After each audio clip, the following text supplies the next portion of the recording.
Coucou les amis, c'est Mimi, j'espère que vous vous portez bien. Alors au programme aujourd'hui, je vous propose une entrée. C'est un velouté au poisson, une recette simple, facile et délicieuse, tellement bonne que vous en rajouterez. Pour cette belle réalisation, il nous faudra beaucoup de légumes, notamment de la courgette, de l'oignon, des carottes, tout coupé en gros cubes. J'ai 2 branches de céleri et également du céleri rave. J'ai aussi un bouquet de persil et de coriandre. Pour le poisson, j'ai pris du poisson blanc sans arête, c'est du filet de bar coupé en cubes. On a des scampi décortiqués, donc des crevettes crues. On va garder bien sûr la carcasse des scampi pour en faire un délicieux bouillon, pour accentuer encore le goût du poisson. J'ai ici 2 sachets de soupe tomate et ça va servir pour lier un peu notre velouté. Ici, on a du gingembre, du sel, du poivre, du paprika, du safran et on aura besoin d'un petit peu d'huile d'olive. C'est parti les amis, on attaque notre velouté au poisson. Pour ça, je vais récupérer un petit peu de poisson. Donc, je prends une grosse poignée de poisson blanc et une grosse poignée de scampi. Et ça, on va le mettre dans la casserole avec nos légumes. La casserole, j'ai pris une casserole de 10 litres, donc la grande marmite familiale. Je vais verser un filet d'huile d'olive et j'y mets tous mes légumes et les 2 grosses poignées de poisson blanc et de scampi. On va épicer donc avec le gingembre, le poivre, le paprika, un petit peu de sel et le safran. Ici, je vais donc verser le bouillon avec les carcasses de scampi. Donc, j'ai pris une petite casserole, j'ai mis dedans les carcasses, j'ai rempli à hauteur, j'ai mis à bouillir et je récupère donc juste le bouillon. On filtre, on n'a pas besoin des carcasses, on jette. Et ensuite, on va ajouter encore de l'eau bouillante jusqu'à couvrir les légumes. Et on laisse cuire 20 à 30 minutes. Après donc une demi-heure pour ma part, j'ai laissé 30 minutes parce que les céleri raves, je les ai coupés un peu gros. Sinon, on coupe un peu plus petit et on gagne en temps de cuisson.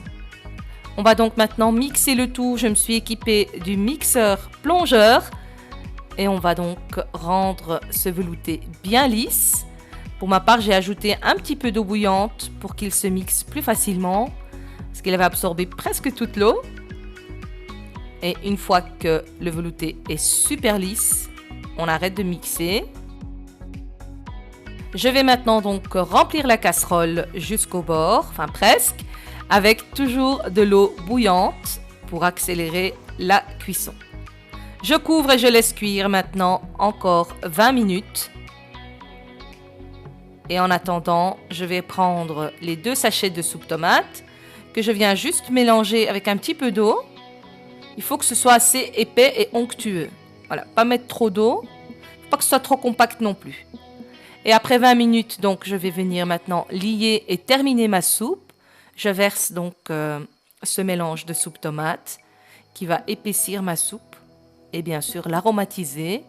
Donc on n'oublie pas, on essaye de ne pas mettre trop de sel au début de la cuisson car ces sachets-là sont déjà blindés en sel. Et quand ça manque de sel, c'est toujours plus facile à rectifier que quand c'est trop salé. Ici, j'ajoute maintenant mon poisson, donc le filet de bar qui était coupé en cubes et le reste de nos scampi décortiqués. On mélange le tout. J'ai ajouté ici, c'est facultatif pour ajouter encore du goût. Voilà, c'était juste un peu de coriandre et de persil haché finement. Alors, on voit qu'il y a une petite mousse qui est apparue. Ça, c'est l'amertume du sachet de soupe tomate.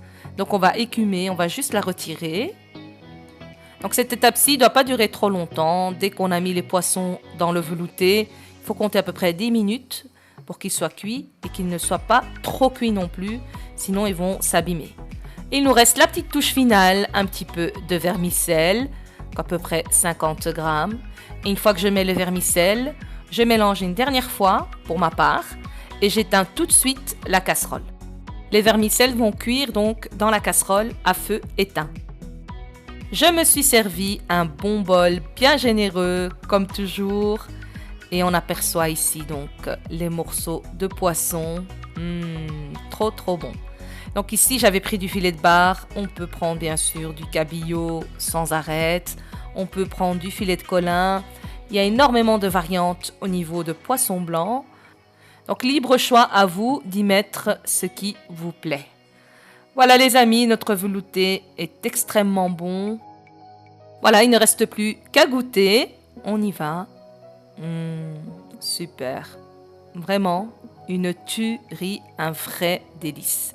Pour ma part, j'ai fait une grande casserole, car ici c'est une maison de gros mangeurs et de familles nombreuses. Ça se conserve bien sûr 3-4 jours au frigo sans problème. On peut congeler aussi, ou alors tout simplement diminuer les portions et faire beaucoup moins. Voilà les amis, la recette est terminée, j'espère qu'elle vous aura plu. N'oubliez pas de liker, de partager, de vous abonner à la chaîne Mimi au Pays des Délices et continuez à m'envoyer vos commentaires très chaleureux. Je vous dis merci et à très bientôt pour une nouvelle recette. Ciao ciao!